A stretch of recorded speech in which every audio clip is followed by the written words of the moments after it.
Yeah, I literally cannot stop talking about this album all day today, and I've been listening to it all day because it just came out as of me recording this video, and I want to talk about it because I've been bumped to this thing all day. It is 10:40 p.m. at night, and I want to just get my thoughts and feelings of this album right out of the bat, right out of the way, because hey, why not? I've already talked about and made a tier list prior covering the every Tyler the Creator project, made a tier list of it, and now I'm here to just talk about his newest album, Don't Tap the Glass, which is a pretty short album, 10 tracks long. And I want to talk about it, get out of the way, because why freaking not? This is going to be my first attempt at doing like a official, maybe a thorough music review kind of album, but not really. So let's get out of the way to what makes this album good, what makes this album maybe bad, and etc. First and foremost, this is without a doubt Tyler's shortest project ever, with 10 tracks in length. And if you get the physical copies, it is reported there is a hidden track that I haven't listened to yet, which I will get into once I get my physical copy in, of course. But this is undoubtedly Tyler's shortest project ever to date, where it runs up to roughly barely 30 minutes in length. And this album is littered with nothing but bops and bangers and hits that, in a way, reminds me of like the Call Me If You Get Lost era of Tyler the Creator, while also sprinkling in like Chromacopia era of Tyler, where if you take out like the bops from Chromacopia, that's where you're pretty much getting with this new Don't Tap That Glass album. And this album really lives up to the name. It really lives up to all the hype and a lot of the promotion surrounding this project as of me recording this video once again. And I love this. This album is really, really good. It feels like Tyler just essentially having fun, really going ballistic, just no bars hold back. Again, when you listen to Don't Tap the Glass, this is immediately going to sound completely different like every other Tyler project out there. Albeit, again, the references I made from prior.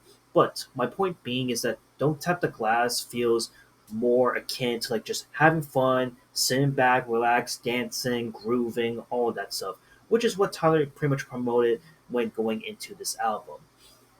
And I gotta say, I think I've been listening to this bad boy for pretty much almost all day, and I can confirm that there are a lot of songs in this album that I like, and then there's like a few that I have a little bit on the fence with. But we'll get into that when we get into that. So I will say, the first 6 tracks, literally the first 6 tracks of this album, are easily my favorites off this album by far.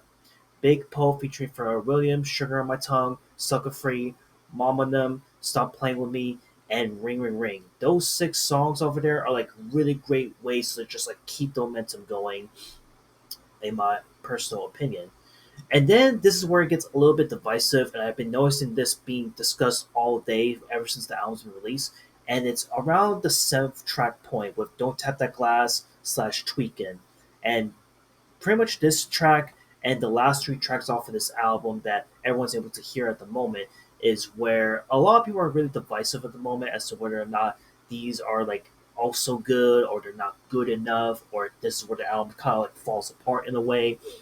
And I'm gonna come out here and say that honestly, there's probably like there's only like a few songs off of this lineup at the very tail end where it feels like it falls apart, and I feel like it didn't really carry the momentum all the way. But that doesn't mean that like the whole thing is like a huge disaster. I want to make that clear. So I think that in terms of the contention as to like what's going on with everyone saying that like that the soundtrack is where it goes downhill, that's agreeable, but I don't disagree with it completely. I love the "Don't Tap That Glass" part of the song. In my opinion, it felt like a really stronger, really more potential highlight. There's even some amazing one-liners off of this song that are just so damn catchy, so earworm and like iconic and noticeable that it's hard to miss it when you first listen to it. I just think that again, when we go into the second half of tweaking, that's where I felt like, yeah, I would agree where a lot of the complaints are from. Where I felt like it didn't switch it up a little bit. I felt like it wasn't a strong ending to an already 2-parter track of a song that Tyler is known for, unfortunately. But either way, I think that in the context of this album, it works out pretty well. I just think that between these two songs that's within one single track, I think Don't Tap That Glass is a lot stronger than Tweakin'. And then we move on to the last three tracks with Don't You Worry Baby, I'll Take Care of You, and Tell Me What It Is.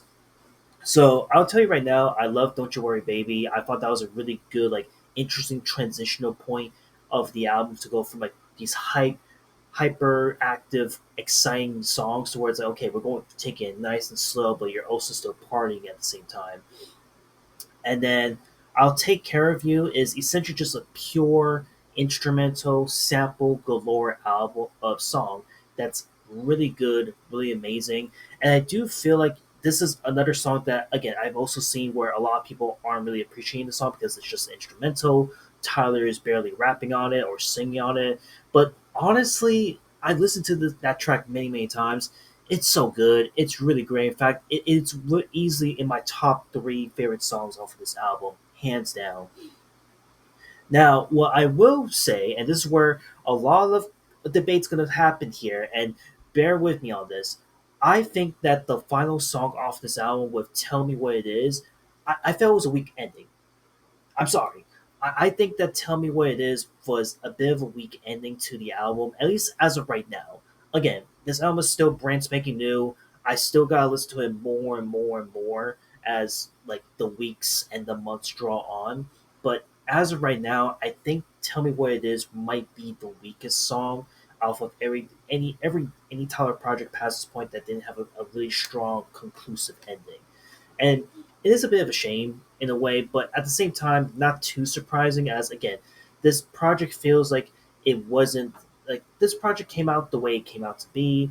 It didn't feel rush for the sake of being rushed. I felt that at the end of the day, Tyler was having a blast making this album during the short time frame that he had. And I think it was executed really well. So to wrap up this little mini review here, my favorite songs off of this project is easily like in top three, hands down, is "I'll Take Care of You," "Sucker Free," and my number one favorite song off this album right now is "Ring Ring Ring." These three songs are like absolutely my favorites, and there's not a whole lot I can say about it. And I guess one more thing is that I guess there's also some contention with "Stop Playing with Me" being like another song that's like a bit of a dud. I think the song is fine. I don't see any issues with it whatsoever at the moment. I think that the momentum of the song does remind me a little bit of like Magic Wand Igor era type of a song. But I think again in the context of this album, I think works out really well in my opinion. So overall, I think that "Don't Tap the Glass" by Tyler the Creator is a really good album. I don't really have any issues or complaints about it outside the few songs that I've mentioned just now. And I do think that this is going to be another one of those cases where because this album came out the way it is, it's probably not going to get a lot of attention. It's not going to get a lot of love when it first came out. And I think over time it is going to grow amongst the Tyler the Creator fan base, in my opinion. Because right now I'm loving this album. I really still am loving it as we speak. And I'm not gonna even bother giving it a score. I'm not gonna give it like any stars, numbers. I'm not even gonna tier list it right now. Um, this album is just, in general, a good album and is a must listen for anyone that wants to listen to Tyler the Creator. And yeah, just want to talk about this album because it's been all over the place all day as I've been getting through the day. And yeah, that's really about it. I'll see you on the next one later.